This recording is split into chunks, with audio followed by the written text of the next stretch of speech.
laawol kisal ko laawol peewal e ɓantal.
إن الحمد لله نحمده ونستعينه ونستغفره ونعوذ بالله من شرور أنفسنا وسيئات أعمالنا من يهده الله فلا مضل له ومن يضلل فلا هادي له وأشهد أن لا إله إلا الله وحده لا شريك له وأشهد أن محمدا عبده ورسوله صلى الله عليه وعلى آله وصحبه وسلم تسليما كثيرا. أما بعد، عباد الله، اتقوا الله وأطيعوه وسابقوا إلى طاعته ولا تعصوه، واعلموا أننا في أيام مباركة يتمنى كل مسلم أن يدركها ليعمل فيها صالحا ويتسابق بالخيرات، وهي أيام 10 ذي الحجة، ولشرفها وفضلها أقسم الله تعالى بها في القرآن الكريم فقال: والفجر وليال 10. وقال فيها نبينا صلى الله عليه وسلم: ما من أيام أفضل عند الله من 10 ذي الحجة. إن يتي الله سبحانه وتعالى en juuli e nulaaɗo meɗen Muhammad sallallahu alayhi wa sallam e dendanangal sahabaɓe maɓɓe e iwtirɓe ɓaawo maɓɓe e hoore ko moƴƴi haa ñande darngal. Si ɗum yawti musidɓe julɓe tedduɓe, aray mi wasiike hoore an hulugol Allah subhanahu wa ta'ala, ɗoftoo Allah subhanahu wa ta'ala, yaccoo adotira e ɗoftaare Allah e angal woofugol Allah subhanahu wa ta'ala. Musidɓe julɓe tedduɓe,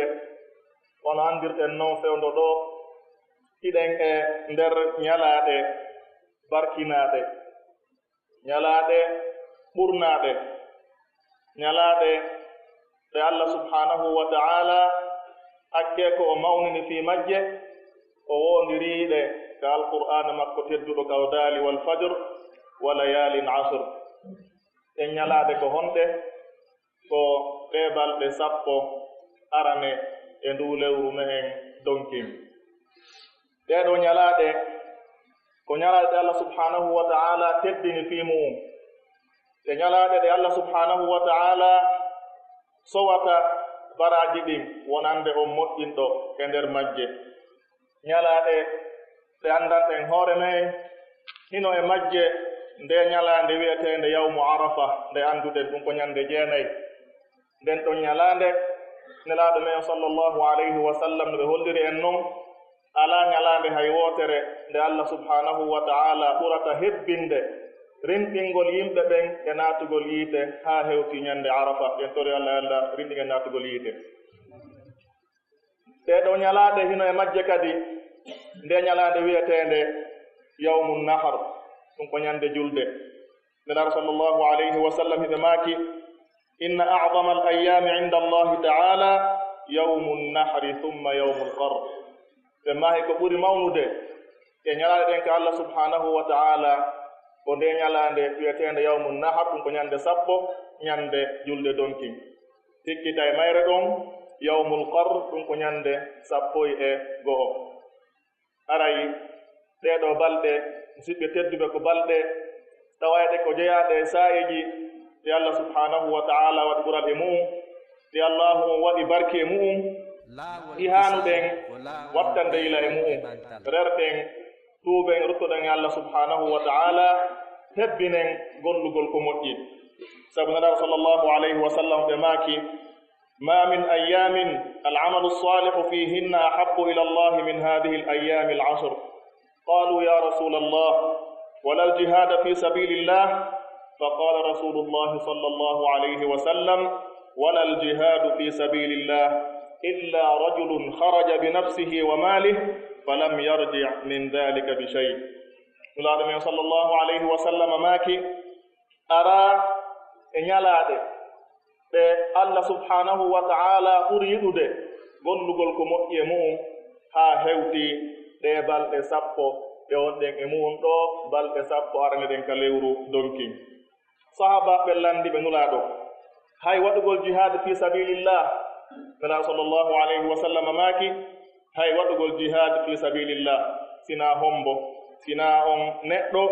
yaltiduɗo e wonki mu'um o yaltidi e jawdi makko waɗegol jihad fi sabilillah o ronki artude hay fuy e ɗum ɗon ɗiɗum aray ɗum ɗo fof no holle musidɓe tedduɓe mawnugol e ɓural ngal Allah subhanahu wa ta'ala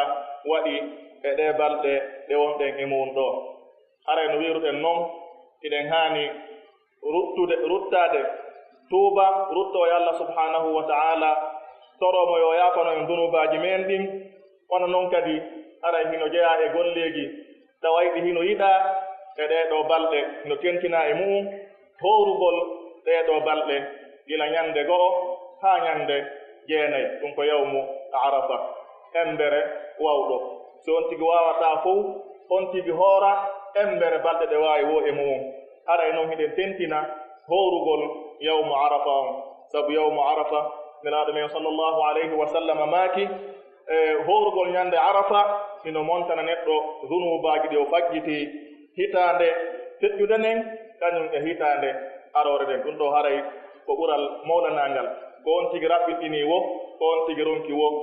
yo on tigi geru hoora ngal ñallal wiyetengal yawmu arafa si on tigi haray no wawi ɓuri ɗum ɗon on tigi hoora ñalɗe ɗen fof ha ñande jeenayi si on tigi wawata hoora embere kadi ko wawi ɗon aray no wirɗen noon nelaɗo sallllahu alayhi wa sallam ko ɓe maaki ko ma min yawmin al'amalu salihu fihinna ahabbu ila Allah bimana koyen wakkilo hebbinen ɓattorgol Allah subhanahu wa ta'ala ɗiɗo naafiloji gila e julde haa e korka haa e ittugol sadaka e wallitagol yimɓe ɓen de mo kala embere no on tigi waawiri noon wona noon kadi ino joya e ko yamira e ɗeɗo balɗe sappo ɗe wonɗen e mum ɗo hebbingol honɗum at-takbir hebbingol honɗum kabbirali ɗin ɗinɗon kabbirali no andirɗen noon hiɗi fecce ɗiɗi kabbirali feccere go'o ko tawayde ino udditana nden ɗon happanaka waktu nde waɗete ɗum ɗon noon haray ko gila ñande go'o donkin haa ñande sappo e tati ɗum ko akhiru ayami tashriq ɗum ko ñande sappo e tati donkin neɗɗon haray hino yiɗana yo on tigi hebbin ko wiwɗen honɗum at-takbir kono noon feccere ɗimmere nden ko takbirali ɗo kadi ko ɗi takbirali tawayɗi ko happanaɗi saa'i on saa'i ko hombo ko adbara salawat ɓaawo nde on tigi juuli julɗeede farilla ɗe wono andirɗen noon kin ɗon noon hara hino fuɗɗo gila ɓaawo waktu fajiri ñande arafa ɗum ko ñande jeenayi haa ɓaawo alansara ñande 13 ɗum ko akhiru ayami tashrik ɗum ko lewru donkin ɗum haray noon alfaduji buy konnguɗi buy hino ari e takbirali waɗeteeɗi ɗin no jeya e majji wiyogol allahu akbar allahu akbar walillahi alhamd allahu akbar wa ajal allahu akbar ala ma hadana ɗum ɗo ibnu abbas radiallahu taala anhu hari himo makira noon kono noon kadi allahu akbar la ilaha illa allah wallahu akbar walillahi alhamd ɗum ɗo kadi hari ibnu mas'ud radiallahu taala anhu hino makira noon kono noon kadi allahu akbar kabira ɗum ɗo kadi hari salmanu lfarisi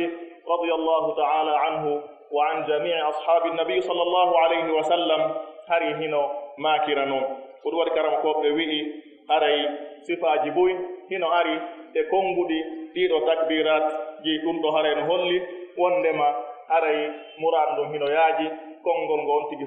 on tigi faala o on tigi suɓoto ko woni tun haray koye on tigi hebbin hat kabbirali ɗin ibnu umar radiallahu taala anhu kanko e abu hurayra radiallahu anhu hari ɓe yaltayno e ɗeɗo balɗe 10 ka marché ɓe kabbira jama on kadi kabbira sinani kamɓe hiɓe kabbira kamɓe ɗiɗo ɗum ɗo fof no holli haray tentugol nde ɗo hunde on ɗum woni ɗum hebbingol takbirat e nder ɗeɗo balɗe 10 kono noon kadi hino jeeya e sunnaji ma yamiraɗi e nder ɗeɗo balɗe fof ko wiyete layya mo anduɗen mo waɗeten ñande julde donki oɗo layya ko sunna mo annabijo men sallllahu alayhi wa sallam woni ko sunnani en woni ko ɓe waɗi haɗay layyagol wonande o waawuɗo ko ñentingol sunna nabigo sallllahu alayhi wa sallam haɗay noon on tigi so tawi hino anniyi layyagol e donkin on no jeeya e ko yiɗanamo yo gila ñande go'o donkin haa on tigi layyo ara on tigi ittali feɗali mu'um on tigi ittali kadu sukundu mum ɗum nelaɗo men sallllahu alayhi wa sallam ɓe maaki ida ra'aytum hilala dil hijja وأراد أحدكم أن يضحي فليمسك عن شعره وأظفاره وفي لفظ فلا يأخذن من شعره ولا من أظفاره شيئا حتى يضحي فلا ماكي سيتاوي او يي lewru donkindum goɗɗo e mon hara hino faala hino anni waɗugol ko wiyeten kon layyagol hara yon tigi jogito hara o ittali peɗali makko ɗin hara o ittali kadi honɗum sukundu makko ndum haa sayi o layyi wo no jeeya kadi e yiɗaaɗi wonande layyotoɗo on nde on tigi ronkata nafaade hay kuy ñande julde nden haa sayi o layyi hara ko to layyi ko ɗum ɗo woni ko o ittirta kooƴe sabu nalaaɗo men sallllahu alayhi wa sallam kamɓe hari ñande julde suumaye ɓe yaltatano sina sayi ɓe itti kooƴe ñande julde donkin ɓe ñafatanoko si wona sayi ɓe seeniɓe layyi ɗum ɗo haray ko yoga e piigi tawayɗi hino yiɗana en waɗugol e ɗeɗo balɗe 10 en tori allah subhanahu wa ta'ala yo allah on newnan en gollugol ko moƴƴi ɗeɗo balɗe o jaɓana en kadi golleji men o yafano en dunubaji men barakallahu li wa lakum fil qur'ani was sunnah wa nafa'ani wa iyyakum bima fihima min al ayati wal hikma aqulu ma tasma'una wa astaghfirullaha li wa lakum wa li sa'iril muslimina min kulli dhanbin fastaghfiruhu innahu huwal ghafurur rahim. laawol kisal ko laawol peewal e ɓantal laawol kisal ko laawol peewal e ɓantal alhamdulillahi rabbil alamin ashhadu an la ilaha illa allah wahdahu la sharika lah wa ashhadu anna muhammadan abduhu wa rasuluh sallallahu alayhi wa ala alihi wa sahbihi wa man tabi'ahum bi ihsanin ila yawmi ddin musidɓe julɓe tedduɓe aray wono wirɗen naane noon ɗeɗo ñalaaɗe ko ñalaaɗe tedduɓe ko ñalaaɗe hittude ka allah subhanahu wa ta'ala en jantika yoga e golleegi ɗi yiɗanaten waɗugol ma hebbinorgol e ɗeɗo balɗe 10 ara noon no jeeya e golle ma ko ɓuri mawnude e golleeji e ɗeɗo balɗe 10 honɗum waɗugol o hajju ka suudu allah subhanahu wa ta'ala iɗen anndi en fof alaa ɗo e me'en si wonaa on tigi no mari siɗɗo ma wonɗo ɓeyngude mum ma anndindiraaɗo tawɗo fewndo ɗo hino makka si waɗugol nguuɗo hajju. En tori Allah yo Allah newnan ɓe nguuɗo hajju, o jaɓana ɓe kadi hajju maɓɓe ngu. haray enen ɓe yahaali ɓen noon ɓe heɓaali feere yahugol hajja. haray enen kadi annde wondema Allah subhanahu wa ta'ala ko o yurmeteeɗo, ko o moƴƴo, ko o jom ɓural, himo waɗani en golleeji tawayɗi si en golliiɗi en heɓay baraaji waɗuɗo hajju e umra. o waɗani en honɗum golleeji nelaɗo men sallallahu alayhi wa sallam holli en wondema haray ɗiɗo si en waɗiiɗi en heɓay honɗum baraaji hajjugol e waɗugol umra. ɗiɗo golleeji noon haray ɗi habbanaaka saa'i wonaa fewnɗo tun ñannde on tigi waɗiɗi woo on tigi heɓay baraaji waɗugol hajju e umra. ɗum ɗo haray ko ɓuran Allah subhanahu wa ta'ala waɗi e men en toriimo yo o newnan en gollirgol ɗiɗo piiji. no jeyaa e ɗin piiji aran ɗum musidɓe tedduɓe niyatul hajji wal umra, anniyagol laaɓugol, anniyagol googugol hajjugol ka suudu Allah subhanahu wa ta'ala si Allahu on newnani on tigi. kala on anniyiiɗo hajjude si Allahu on newnaniimo o ronki wawde yahude hajju sabu ngantu mo o heɓi ara ko angal ma alhaali heɓi mo o ronki wawde yaade hajja, aray yooɗo anndu aray himo jogii baraaji hajju timmungu. nelaaɗo men sallallahu alayhi wa sallam ñannde goo ɓe seenno e gaswa guerre wiyeteeɗo Tabuk, ɓay ɓe artude kamɓe e larme maɓɓe ɗen ɓe gayni guerre on, ɓe waɗi ke Madina, ɓe makani sahaabaaɓe ɓe wondunoo ɓen konu ngun inna bil madinati la rijalan ma sirtum masiran wala qata'tum wadiyan illa kanu ma'akum wa fi riwaya illa sharakukum fil ajr habasahum al-udhr. ɓe maaki haray annde wondema pellet hino nder madinatul munawwara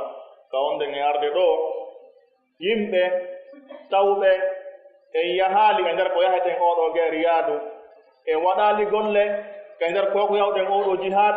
golle hay fuy si wonaa honɗum siɓe katidi e me'en ka joddi ka moƴƴere. haray no wonaa moƴƴere maɓɓe nde wonɗen e senndude, haray ko heɓe mari sifa moƴƴere nde heɓuɗen sifa baraaji ko heɓuɗen kon e nder oɗo guerre me'en.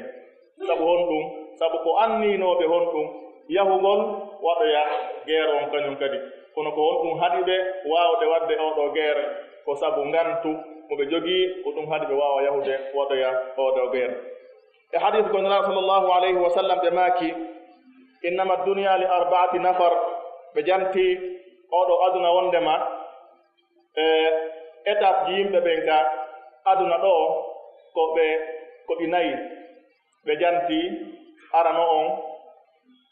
abdin razaqahu llahu ilman wa mala fa huwa yattaqi fihi rabbah wa yasilu fihi rahimah wa ya'lamu lillahi fihi haqqa fa hadha bi afdali almanazil. wa abdin razaqahu llahu ilman wa lam yarzuqhu mala fa huwa sadiqu niyyati yaqul law anna li malan la amiltu bi amali fulan fa huwa bi niyyatihi fa ajruhuma sawa. nelaaɗo maaki arano on ko hombo ko jiyaaɗo mo Allah subhanahu wa ta'ala arsiki gandal, arsiki mo jawdi, on ɗon himo hulra Allah subhanahu wa ta'ala e ndin ɗon jawdi makko,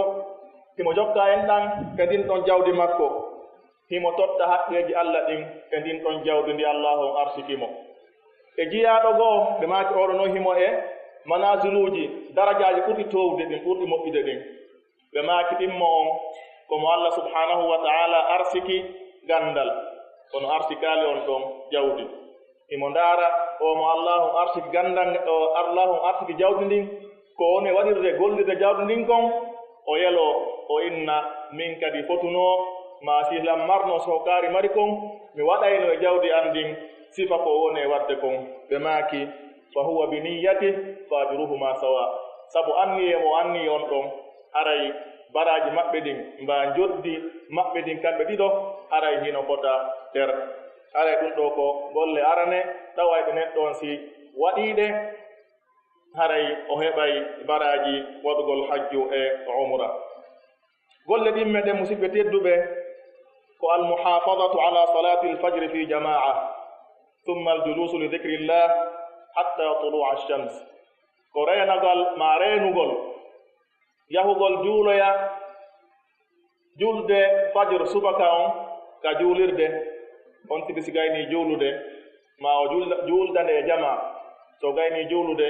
o jotto ɗon o janto inde Allah subhanahu wa ta'ala haa nangen yellito ɗen andi haray neɗɗo on so onti juuli subaka on ino harmanimo juulugol haa tawi nangen yaltiti wo on tigi jooɗo ɗon janto inde Allah subhanahu wa ta'ala on tigi haa nangen si yalti juulugol ngol dagike on tigi jula ɗon dar ɗiɗi nelaɗo men sallallahu alayhi wa sallam maaki man salla alfajra fi jama'a thumma jalasa yadhkuru allaha azza wa jal hatta tatlu'a ash-shams thumma qama fa salla rak'atayn kutiba lahu hajjatun wa umrah tamma e maahi kala on jooɗiiɗo kala on juuluɗo julde subaka nden e jama on tigi jooɗiika woni ɗon jantaade inde Allah subhanahu wa ta'ala haa naange ngin ƴelliti on tigi immi juuli darɗe ɗiɗi ɓe maaki o windante joddi hajju e umra timmuɗo ara ɓe tentini timmuɗo on laabi tati fii ɗum tentingol haray on tigi no mari baraji hajju kañum e umra haray ɗum ɗo kadi aka seeɗa on musidɓe tedduɓe haray a innaaka yo a waɗu ɗum ɗo ñande o ñande sabu haray ɗen anndi no maaporɗen no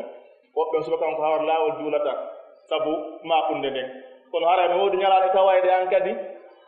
hertinanɗe hoore ma anniyoɗa an kadi ko hannde miɗo faala baraji hajju e umra sikko dimanche joɗen ñande tawata yaata golle ma dawata juula subaka on ka julde jama joɗɗa ɗon jantoɗa inde Allah subhanahu wa ta'ala haa nangen yaltita juulgol ngol dago immoɗa juula darɗe ɗiɗi ɗum hara e heɓi baraji hajju kañum e umra timmuɗo tis mo kala men haray no andiri faatoray mayiray noon yonti geru kadi ɗaɓɓita fii ma ɗaɓɓa fii ɓaawo mayde nden kadi aranti nanngato e doggol e programme uji aduna on tigi heɓay yontere ɗen haysko nde wootere ma ɗum lewru ɗum haysko nde wootere ma ɗum on tigi no anndi mo kala e men no anndi alaaliji mum ɗin hara wattanoyilay ɗum ɗon on tigi anni yo e sa'i kañum kadi hannde miɗo faala hajjude waɗa umra hara hilanka an ɗum ɗo haray ko ƴaka seede men ko golle ɗe annabijo men sallllahu alayhi wa sallam holli e wondema kala waɗa ɗum ɗo haray on tigi heɓay joddi waɗɗo hajju kañum e umra timmuɗo ɓe tentini ɗum ɗon kadi kono noon kadi no jeeya e ɗin piiji golleji tawayɗi mo hajju waɗiɗi on tigi heɓay joddi hajju e umra nela sallallah sallam ɓe maaki no ɓe maakiri noon honɗum ko tawegol jondeji ka gandal sakete ma jondeji ka jangete ka nder juulirde nelaɗo men sallllahu alayhi wa sallam ɓe maaki man gada ila almasjid la yuridu illa an yata'allama khayran aw yu'allimah kana ka ajri hajjin tamman hajjatu e ma kala on yahdo ka juulirde harana ɓaamo ton hay fus e geɓoy aduna si wonayo on tigi janngu moƴƴere janngu gandal o heɓa ko moƴƴi ko goltira ɗum nafa mo aduna e lahara ma ɗum fiyo o jannu yata'allam o yo janngu aw yu'allim ma ɗum o janna ɓe maaki kana ka ajri hajjin oɗo heɓay wono joddi hajjuɗo mo hajju mum ngun timmi tis kana ka ajri hajjin tamman hajjatu ɓe maaki on ɗon heɓay joddi on hajjuɗo mo hajju mum ngun timmi tis yo Allah newnan en na ɗon ko musidɓe tedduɓe ko tottugol julɗeele farillaje ɗen jowi ka juulirɗe nelaɗo men sallllahu alayhi wa sallam ɓe maaki man haraja min baytihi mutatahhiran ila salatin maktuba fa ajruhu ka ajri alhajji almuhrim wa man haraja ila tasbihi adduha la yansibuhu illa iyah fa ajruhu ka ajri almu'tamir wa salatun ala athari salatin la lagwa baynahuma kitabun fi illiyin. Oɗo hadith nabi sallallahu alaihi wasallam ɓe holli en ɗo kala on yaltuɗo ka suudu mu'um hara himo laɓɓini hara himo faandi honɗum yahugol juuloya julde nde Allah subhanahu wa ta'ala farli e makko ɗum ko farillaaji ɗin joyi ɓe maaki haray joddi makko ndin haray hino waywa joddi on hajjunkeejo. ɓe maaki kadi kala on yaltuɗo fii juulugol ndeejudde witeende salatu duha nde annduɗen hara imminaama sinaa ɗum ɗon tun juulugol salatu duha on ɓe maaki haray oɗo kadi baraji mon ɗin ma joddi mon ndin hino wa'iwa joddi on neɗɗo waɗɗo umra. haray no hikka ɗo musidɓe tedduɓe waɗugol umra e nder lewru suumaye ndum kala on mo heɓaali feere sabu alhaali wawgol yaade hajja ɓewdo hajju on tigi so heɓi feere yon tigi yahu waɗa umra e nder suumaye on tigi wakkilo nela sallllahu alayhi wa sallam ɓe maaki umratun fi ramadana ta'dilu hajja aw hajjatan ma'i. ɓe maaki waɗugol umra ka suumaye hino fota e hajjugol ma ɗum hino fota e hajjidugol e maɓɓe kamɓe nulaaɗo men sallllahu alayhi wa sallam yo Allah arsiku en. no jeeya kadi e ɗin ɗon golleeji musidɓe tedduɓe birrul walidayn ɗiggal ngol mawɓe mum. nela sallllahu alayhi wa sallam ñande ko gorko arno ka maɓɓe o wi ko ayo nulaaɗo inni ashtahi ljihada wala aqdiru alayh. nela sallllahu alayhi wa sallam landimo hal baqiya min walidayka ahad o wi'i ummi. nela sa sallam ɓe maaki fattaqillaha fiha fa in fa'alta fa anta hajjun wa mu'tamirun wa mujahid. oɗo gorko arka nula sallllahu alayhi wa sallam o wiɓe ko ayo nulaaɗo min dey miɗo faala haa waɗugol jihad ehogol waɗoya jihad hajude fi sabilillah kono noon mi wawata. nula sallllahu alayhi wa sallam landimo est ce que gooto e mawɓe maɓen hino wuuri nene ma maɗum baben ma o wi'i ummi o wi'i na'am nene makko hino wuuri. nula sallllahu alayhi wa sallam ɓe maaki yahu ɗiggana nene ma hula Allah e nene ma si a waɗi ɗum ɗon haray anndu ko a waɗɗo hajju ko a waɗɗo umra ko a waɗuɗo jihad fi sabilillah mana eɗa mari joddi hajjuɗo e waɗɗo umra e waɗɗo jihad fi sabilillah. ɗiɗo piiji ko jeyaɗe e piigi taway ɗi nulaaɗo men sallllahu alayhi wa sallam hino holli en wondema haray kala o waɗɗuɗi on tigi heɓay baraji ma ɗum joddi hajju kañum e umra. sen ndaari kadi en tawa ɗiɗo piiji fof ko piigi newiiɗi hato ngina e jawdi hato ngina e doole ko hato ngini fof ko honɗum ko volonté niyya anni e laaɓuɗo e fellitande e laaɓunde. haray mo kala e men hino waawi wadde ɗum ɗo mo kala e men yo wakkilo e saa'i kañum kadi wi'a hino yahude ma hino hajjude ma hino ɗaɓɓude baraji hajju e umra. donc en anndi haray baraji hajju e umra haray hino heɓoo hara on tigi ya haali makka waɗoygol hajju ngon. ɗum ɗon noon hara kako wiɗen ɗo ɗum ɗo wonta sabu wonande on mo hajjaali taw ɗo waawi hajjude ɗum ɗon hara ittata ma ɗum yonantamo e farilla hajju waɗɗiɗomo on. ɗum ɗon haray ko feere. haray ko anndintinten musidɓe tedduɓe tun koye watta yili ɗeɗo balɗe ko sa'eji tedduɗi no wirɗen noon sa'eji barkinaaɗi se wattano yila ka suumaye en fof haray mo kala jokki soobe mo kala tuuɓi ruttoye Allah subhanahu wa ta'ala mo kala ɓurti wakkilaade hiɗen ɓurta kadi wakkilaade herdina wakkilaare nden kadi gollugol ko moƴƴi e balɗe sappo sakkitoro en ka suumaye. kono sen ndaari ɗeɗo balɗe sappo en tawa jama on hino way so tawi hino itti yila e majje seeɗa. mi annda seeɗa ko sabu angal anndugol valeur ɓural majje on e so tawi ko fii honɗum haray en anndu ɗeɗo ñalaaɗen tawiri jemmaaji ɗin sappo ka suumaye kañum ɓuri jemmaaji ɗin fof e nder hitande nden kono noon ɗiɗo ñalormaji kadi ko noon ɗi ɓuriri ñalormaji ɗin fof e nder hitande nden. en tori Allah subhanahu wa ta'ala yo newno en waɗugol ko moƴƴi ɗiɗo ɗiɗo sa'iji. ara ɗi sa'iji no wirɗen noon ko sa'iji ɗi Allah subhanahu wa ta'ala tawni en taway ɗi julɗo fof julɗo hino toro Allah yo Allah tawno so waɗiɗo sa'iji. ara mo kala e men kadi anda si tawete oɗo sa'i hitande arowo ko ɗum waɗi hara yon tigi wakkilo e rowani e wonnoɗo e buy tawɓe e ngal ala ɗo en ɗowtinoɓe en surroyno e kabruji Allah o yaafoɓe ko arta kadi haray buy e men ma yoga e men ma woɓɓe e men haray ɗo tama kadi kabruji ton donc haray anda mi anda a anda en fof en anda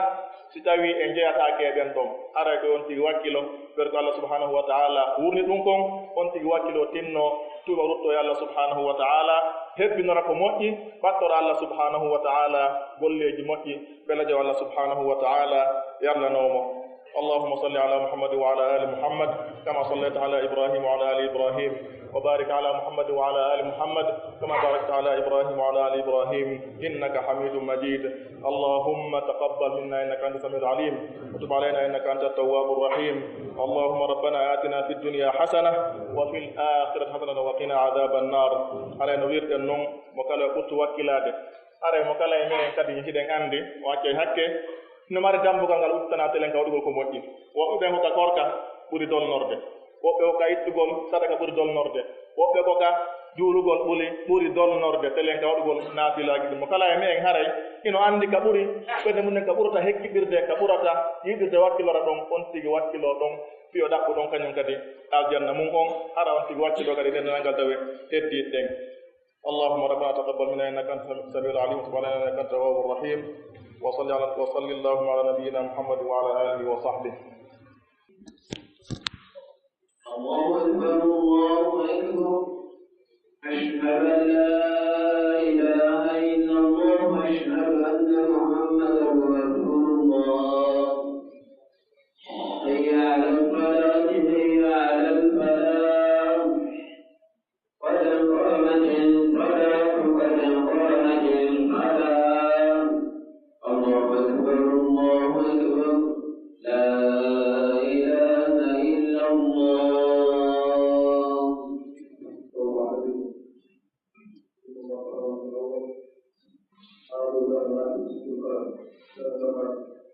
laawol kisal ko laawol peewal e ɓantal